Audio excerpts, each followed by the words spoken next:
The award season is in full swing, and last night was a big one. The Golden Globes and all the stars of film and television were out and about. And joining us is ABC's entertainment editor, Leslie Messer, with a full recap of the night's big moments. Welcome, Leslie. Hi, nice to be here. Let's kick it off with the hosts, Tina Fey and Amy Pollard. Right. This is our last Their last time together. I have to say, I didn't think we saw enough of them. Last time we got to see them on stage throughout the show during gags, and this time they sort of took a back seat and let Margaret Cho play a bigger role with a gimmick they did about North Korea.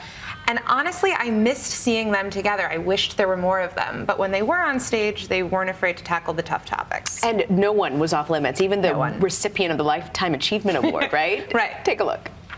Amal is a human rights lawyer who worked on the Enron case, was an advisor to Kofi Annan regarding Syria, and was selected for a 3-person UN commission investigating rules of war violations in the Gaza Strip.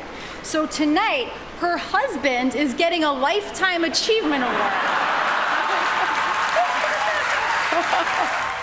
And Amal looks so shy and demure. I know. She's amazing. She's probably my favorite person at the Beverly Hilton last night. She was stunning. She seems so humble, and she's so successful. He did very well with her. And he seemed to genuinely gush about her. I mean, it seemed really genuine. This is a man who is so private about his personal life, and he could not stop saying nice things, saying, "I'm so proud to be your husband. I've waited my whole life to meet you." It was one of the night's most touching moments. And it normally takes a backseat to the movies, but television, I was surprised no network won anything. I know, the CW got one, but everything was Amazon or Netflix. It's a really interesting time for TV because these kinds of shows that aren't necessarily on network TV can really push the envelope and tackle topics that might not be something you'd see on a network TV station. And let's move on to the movies. Best Actress Award. Yes. These are two people, Amy Adams and Julianne Moore, who get nominated constantly, but very rarely do we see them get to accept the honor. So it was so exciting to see them tonight have it, get their due and be able to make these speeches that I thought were so sweet. And how about the guys? I mean, another big year for two people who don't necessarily get recognized enough. Eddie Redmayne played Stephen Hawking in The Theory of Everything. Stephen Hawking himself said he did a great job. Michael Keaton, Birdman, got his due after such a long time being behind the scenes, cried in his speech. It was a really, really great night for them. And the best movie. Yeah, these were two awards that I don't necessarily think a lot of people saw coming, but certainly were well deserved. Grand Budapest Hotel and Boyhood took home top honors.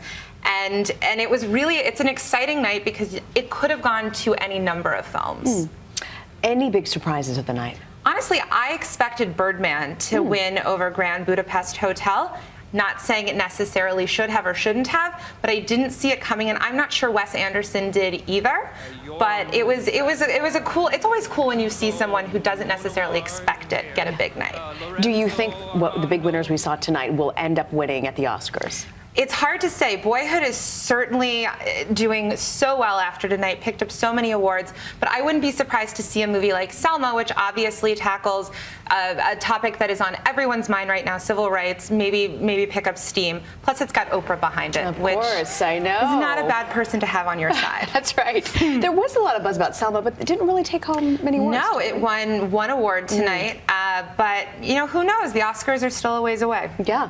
And what about best fashion of the night?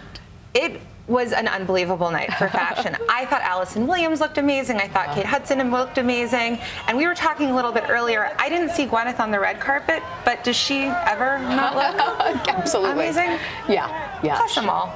And as Amal usual. Clooney. Yeah. A new ad this year to Hollywood. Gosh. Yes, very exciting one at that. That's great. Yeah. Well, thank you so much for joining us. Thank you. And speaking of fashion, we're going to have more in our next half hour. Such a big night tonight, and we'll have more about the fashion in The Skinny coming up. ABC's entertainment editor, Leslie Messer, thanks so much for joining us. Thanks for having me.